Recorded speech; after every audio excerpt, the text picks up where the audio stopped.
mga hindi pa nakakakilala sa akin, ako si Veronica Kitty Duterte, bunsong anak ni Pangulong Rodrigo Roa Duterte!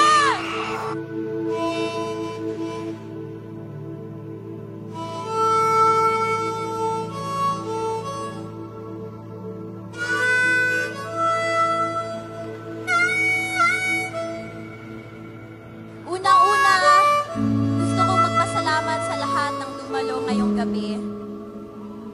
Salamat sa walang sawang pagmamahal at pagsuporta nyo kay PRRD, sa amin na pamilya niya at sa